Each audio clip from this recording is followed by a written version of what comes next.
முடியும்.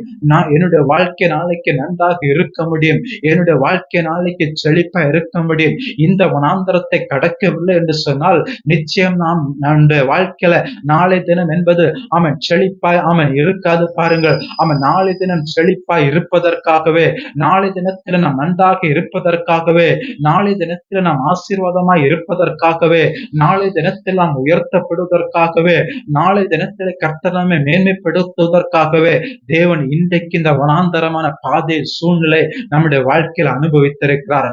இன்றைக்கு ஏன் எனக்கு இந்த வனாந்தரமான வாழ்க்கை என்று சொல்லி இன்றைக்கு புலம்பிக் கொண்டிருக்கிறவர்களை பார்த்து தேவன் சொல்லுகிற வார்த்தை காரியம், நாளைக்கு நீ பார்க்கக்கூடிய செழிப்பிற்குதான் இன்றைக்கு இந்த வனாந்தரத்தை நீ அனுபவித்துக் கொண்டிருக்கிறாய்.